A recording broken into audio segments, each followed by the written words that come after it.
ഹരേ കൃഷ്ണ. സർവം കൃഷ്ണാർപ്പണമസ്തു. ജയ് ജയ് ശ്രീ രാധേ രാധേ.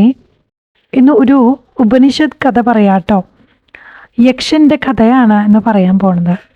ഇത് കേതോപനിഷത്തിലെ ഒരു കഥയാണ് കേട്ടോ. ഈ ഉപനിഷത്ത് എന്ന് വെച്ചാൽ എന്താണെന്നറിയോ? ഉപ എന്ന് വെച്ച് കഴിഞ്ഞാൽ അടുത്ത്, നീ എന്ന് വെച്ച് കഴിഞ്ഞാൽ വളരെ അടുത്ത്, സത് എന്ന് വെച്ച് കഴിഞ്ഞാൽ സ്ഥിതി ചെയ്യുക അല്ലെങ്കിൽ നിൽക്കുക എന്നൊക്കെ അർത്ഥം വരുന്നു കേട്ടോ. അപ്പോൾ ഉപനിഷത്ത്, അപ്പോൾ ഇവ മൂന്നും ചേർത്ത് വായിച്ചു കഴിഞ്ഞാൽ ഉപനിഷത്ത്. അപ്പോൾ ചിലപ്പോൾ സംശയം തോന്നാം, ഉപനിഷത്ത് എന്നല്ലേ വരിക, ഉപനിഷത്ത് എന്നല്ലല്ലോ എന്ന്. ഇതൊരു സംസ്കൃത വ്യാകരണമാണ്. അപ്പോൾ അതുകൊണ്ട് ഉപനിഷത്ത് എന്നല്ല വരിക, ഉപനിഷത്ത് എന്നാണ് കേട്ടോ അർത്ഥം വരുന്നത്. അപ്പോൾ ഇതിൻ്റെ അർത്ഥം എന്താ വരുന്നതെന്ന് അറിയോ? വളരെ അടുത്തിരുന്നിട്ട് എന്ത് പഠിക്കാം? സത്യം പഠിക്കുക എന്നുള്ളതാണ് ഉപനിഷത്ത് കൊണ്ട് ഉദ്ദേശിക്കുന്നത്. അപ്പോൾ ഞാൻ പറയാൻ പോണ കഥ കേനോപനിഷത്തിലെ കഥയാണെന്ന്. അപ്പോൾ കേനോപനിഷത്ത് എന്ന് വെച്ചാൽ എന്താ അർത്ഥം? കേനോ എന്ന് വെച്ചാൽ എന്താ? ആരാൽ എന്നതാണ് കേന എന്ന സംസ്കൃത പദത്തിൻ്റെ അർത്ഥം വരുന്നത്. ആരാൽ ഉപനിഷത്ത്. ഇപ്പം എന്തുകൊണ്ടാണ് ഉപനിഷത്തിന് ആരാൽ എന്ന പേര് വന്നത്? നമ്മുടെയൊക്കെ ജീവിതത്തിന് പിന്നിൽ ആരുടെയൊക്കെയോ ഒരു ശക്തി ഉണ്ട് അല്ലേ? ആരാലാണോ സത്കർമ്മം ചെയ്യാൻ നമ്മളെ പ്രയത്നിപ്പിക്കുന്നത്, ആരാലാണോ നമുക്ക് പഞ്ചേന്ദ്രിയങ്ങളെ ഗ്രഹിക്കാൻ കഴിയുന്നത്, ആരാലാണോ നമ്മുടെ ജീവൻ മുന്നോട്ട് നിലനിൽക്കുന്നത്, ആരാലാണോ ജനന മരണങ്ങളെ നിയന്ത്രിക്കുന്നത്, ആരാൽ എന്ന ആ ചോദ്യത്തിനർത്ഥം ഈ ഒരു ഉപനിഷത്തിൽ നിന്ന് നമുക്ക് മനസ്സിലാക്കാനായിട്ട് സാധിക്കും. അതുകൊണ്ടാണ് ഈ ഉപനിഷത്തിന് കേനോപനിഷത്ത് എന്ന് പേര് വന്നത്. അപ്പോൾ ഈ കേനോപനിഷത്തിൽ ഒരു കഥ കേൾക്കാട്ടോ. പണ്ട് ദേവന്മാര് വളരെയധികം അഹങ്കരിച്ചിരുന്ന ഒരു സമയം. ഞങ്ങൾക്ക് എല്ലാ ശക്തി ഉണ്ട് എന്നുള്ളതാണ് ദേവന്മാരുടെ ഒരു വിശ്വാസം. അതിലവർക്ക് അഭിമാനവും ഉണ്ടായിരുന്നു. അങ്ങനെ എല്ലാ ദേവന്മാർക്കും ഒരുമിച്ച് അഹങ്കാരം വന്ന സമയത്ത് എല്ലാവരും അങ്ങോട്ടും ഇങ്ങോട്ടും തർക്കിക്കാൻ തുടങ്ങി, എൻ്റെ ശക്തി എന്ന്. അങ്ങനെ ദേവന്മാർ തമ്മിൽ തർക്കം മൂത്തു വന്നു. ആ സമയത്താണ് ഒരു യക്ഷൻ അങ്ങോട്ട് വരുന്നത്. ദേവസഭയിലേക്ക് വന്ന യക്ഷനെ ദേവന്മാർക്ക് ആർക്കും മനസ്സിലായില്ല. ദേവന്മാര് അഗ്നിയോട് പറഞ്ഞു, നീ ചെന്നിട്ട് ആ യക്ഷൻ ആരാണെന്ന് അറിഞ്ഞിട്ട് വരൂ. അഗ്നിദേവൻ പറഞ്ഞു, ശരി, ഞാൻ ചെന്ന് അറിഞ്ഞു വരാം. അഗ്നിദേവൻ വലിയ ഗമയോട് കൂടിയിട്ട് യക്ഷന്റെ അടുത്തേക്ക് ചെല്ലുകയാണ്, യക്ഷൻ ആരാണെന്ന് അറിയാൻ വേണ്ടിയിട്ടേ. ആ സമയത്ത് യക്ഷൻ തിരിച്ചു ചോദിച്ചു, നീ ആരാണ്? അഗ്നിദേവൻ പറഞ്ഞു, ഞാൻ അഗ്നിയാണ്. യക്ഷൻ ചോദിച്ചു, നിന്നിൽ എന്ത് ശക്തിയുണ്ട്? എനിക്ക് എന്ത് ശക്തിയാ ഉള്ളേന്നോ? എനിക്ക് ശക്തിയല്ലേ ഉള്ളൂ, എനിക്ക് ഈ ലോകം മുഴുവനും ദഹിപ്പിക്കാൻ കഴിയും, അറിയോ? ഞാൻ വലിയ ശക്തിമാനാണ് എന്ന് പറഞ്ഞു. യക്ഷൻ വേഗം തന്നെ ഒരു പുൽക്കുടി എടുത്തു, അത് അഗ്നിയുടെ മുന്നിൽ വെച്ചു. ഇതിനെ ഒന്നും ദഹിപ്പിക്കുകയോ ചോദിച്ചു. അഗ്നിദേവൻ പറഞ്ഞു, നിസാരം, ഇപ്പം ശരിയാക്കി തരാമെന്ന് പറഞ്ഞു. അഗ്നിദേവൻ എല്ലാ ശക്തിയും എടുത്തിട്ട് ആ പുൽക്കൊടിക്ക് നേരെ പാഞ്ഞു. പക്ഷേ ദഹിപ്പിക്കാൻ കഴിയണില്ല.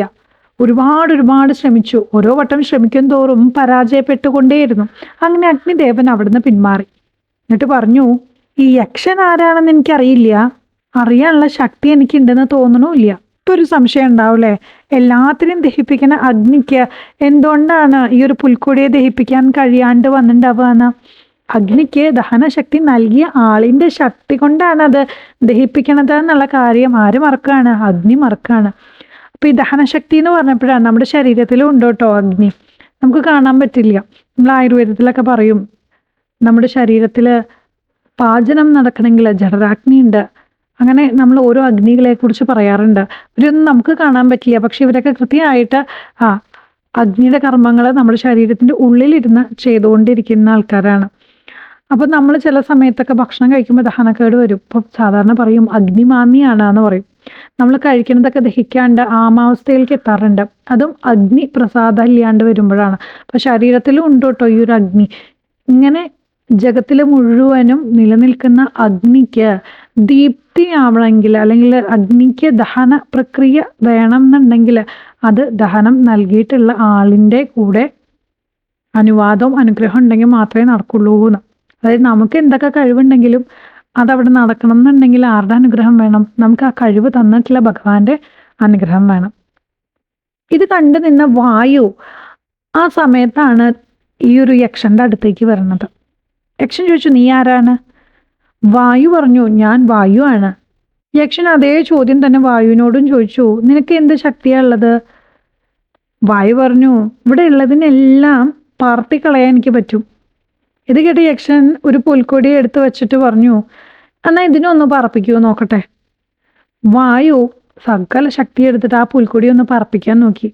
പക്ഷേ പറപ്പിക്കാൻ പോയിട്ട് ഒന്ന് അനക്കാൻ പോലും വായുദേവന് കഴിഞ്ഞില്ല. വായുദേവനും തോറ്റു പിന്മാറി. അഗ്നിദേവൻ പറഞ്ഞതുപോലെ തന്നെ പറഞ്ഞു, ഈ യക്ഷൻ ആരാണെന്ന് എനിക്കറിയില്ല, പക്ഷെ ഇതറിയാനുള്ള ശക്തി എനിക്കില്ല എന്ന് പറഞ്ഞു. ഉടനെ ദേവന്മാരെല്ലാരും കൂടി ഇന്ദ്രന്റെ അടുത്ത് ചെന്ന് ഇന്ദ്രനോട് പറഞ്ഞു, ഞങ്ങൾക്കൊന്നും ശക്തി ഉണ്ടാവുമെന്ന് തോന്നാനില്ല, അതേ വായുവും അഗ്നിയൊക്കെ തോറ്റു തുന്നം പാടി വന്നിരിക്കുകയാണ്. അപ്പൊ അതുകൊണ്ട് എന്താണെങ്കിലും ഇനി പോകേണ്ടത് ഇന്ദ്രദേവനാണ്. അപ്പൊ ഇന്ദ്രദേവൻ തന്നെ പോയിട്ട് അറിഞ്ഞിട്ട് വരൂ ആ യക്ഷൻ ആരാണെന്ന്. അങ്ങനെ ഇന്ദ്രൻ തന്നെ നേരിട്ട് യക്ഷന്റെ അടുത്തേക്ക് ചെല്ലുകയാണ്. ആ സമയത്ത് യക്ഷൻ അവിടെ ഇല്ല, യക്ഷൻ മറഞ്ഞു കളഞ്ഞു. യക്ഷൻ മറഞ്ഞ അതേ സമയത്ത് തന്നെ ആകാശത്തില് വലിയ ശോഭയുള്ള ഒരു സ്ത്രീ പ്രത്യക്ഷയായി. ആ സ്ത്രീയാണ് ഹൈമാവതി ആയിട്ടുള്ള ഉമ. ഇന്ദ്രൻ ഉമയുടെ അടുത്ത് ചെന്നു. ആ യക്ഷൻ ആരാണെന്ന് ചോദിച്ചു. ഉമ പറഞ്ഞു, ആ യക്ഷനാണ് ബ്രഹ്മം. അതാണ് ഈ ദേവന്മാർക്ക് ശക്തി കൊടുത്തത്. കണ്ണിന് കാഴ്ച നൽകുന്നതും ചെവിക്ക് കേൾവി തരുന്നതും നാക്കിന് സംസാര ശക്തി പകർന്നു നൽകണതും അഗ്നിക്ക് കത്താൻ സാധിക്കണതും വായുവിന് പറക്കാൻ സാധിക്കണതും അങ്ങനെ വേണ്ട എല്ലാ ശക്തി കൊടുക്കുന്നതും ഈ യക്ഷനാണ്. അപ്പോൾ ചിന്തിക്കുന്നുണ്ടാവൂലേ, എന്തുകൊണ്ടാണ് അഗ്നിക്കും വായുവിനും ഒക്കെ ഈ യക്ഷനെ തിരിച്ചറിയാൻ പറ്റാണ്ട് പോയതെന്നുള്ളത്. ശരിക്കും ചൈതന്യമുള്ളവർക്ക് മാത്രമാണ് ജീവൻ ഉണ്ടാവുള്ളൂ. ജീവനുള്ളവർക്കാണ് നമുക്ക് തിരിച്ചറിവുകൾ ഉണ്ടാവുള്ളൂ. അഗ്നിക്ക് ജീവനില്ല, വായുവിനും ജീവനില്ല.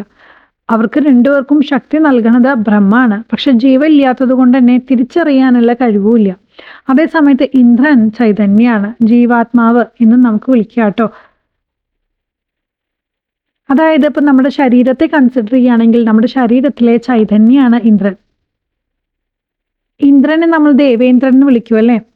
നോക്കൂ, നമ്മുടെ ശരീരത്തിലേക്ക് നോക്കിക്കഴിഞ്ഞാൽ കണ്ണ്, മൂക്ക്, നാക്ക് എല്ലാം ദേവന്മാരാണ്. ആ ദേവന്മാരെ വസിക്കുന്ന നഗരമാണ് നമ്മുടെ ശരീരം. അവിടുത്തെ രാജാവ് ആരാണ്? നമ്മുടെ ഉള്ളിലുള്ള ചൈതന്യാണ്. അതുകൊണ്ടാണ് ചൈതന്യത്തെ എന്ത് വിളിച്ചത്? ഇന്ദ്രനായിട്ട് ഇവിടെ ഈ കഥയിൽ പറയണത്. അപ്പോൾ നമ്മൾ ഈ കണ്ട സ്ത്രീരൂപം ഹൈമാവതി ആയിട്ടുള്ള ഉമ ആരാണ്? ഉമയാണ് അറിവിന്റെ ദേവത. ജഡവസ്തുക്കൾക്ക് അറിവുണ്ടാകുന്നില്ലല്ലോ, ജീവൻ മാത്രമേ ഉണ്ടാവണുള്ളൂ. അപ്പോൾ ഇന്ദ്രൻ ജീവൻ ആയതുകൊണ്ട് ഉമയെ കണ്ട് അറിവ് നേടുകയാണ് ഉണ്ടായത്. നമുക്ക് പഞ്ചേന്ദ്രിയങ്ങൾ ഉണ്ട് എന്നതുകൊണ്ട് നമുക്ക് അറിവ് നേടണമെന്നില്ല. അതിന് വേണ്ടുന്ന ചൈതന്യം ഉണ്ടെങ്കിൽ മാത്രമാണ് നമുക്ക് ഉമയിൽ നിന്നും അറിവ് നേടിയെടുക്കാൻ സാധിക്കുള്ളൂ എന്നർത്ഥം. അങ്ങനെയാണ് ബ്രഹ്മത്തെ അറിയാനായിട്ട് സാധിച്ചത്. അപ്പൊ ജീവന്റെ കർത്തവ്യം എന്ന് പറഞ്ഞു കഴിഞ്ഞാൽ എന്താണ്? വെറുതെ കാണുക, കേൾക്കുക, പറയുക എന്നുള്ളതൊക്കെയാണോ? അല്ല, അതിനും ഉപരിയായിട്ട് അറിവ് നേടുക എന്നുള്ളതാണ്. അറിവ് നേടുമ്പോഴാണ് ആനന്ദം ഉണ്ടാവുന്നത്. ദുഃഖമില്ലാത്തൊരു ജീവിതമാണ്, അതായത് ആനന്ദം നിറച്ചുകൊണ്ടുള്ളൊരു ജീവിതം. ഇതാണ് ഉപനിഷത്തിലെ യക്ഷന്റെ കഥ. ഉപനിഷത്തിലെ ഓരോ കഥകളും ചിന്തിപ്പിക്കുകയും അതിലുപരിയായിട്ട് വളരെ രസകരമായിട്ടുള്ള കഥകളുമാണ് കേട്ടോ. ഇനി അടുത്തത് ധനത്തിന്റെ കഥയുമായിട്ട് നമുക്ക് അടുത്ത വീഡിയോയിൽ കാണാം. എല്ലാം പരബ്രഹ്മമായിട്ടുള്ള ഭഗവാന്റെ തൃക്കാൽക്കൽ സമർപ്പിക്കുകയാണ്. സർവം കൃഷ്ണാർപ്പണമസ്തു. ജയ് ജയ് ശ്രീ രാധേ രാധേ.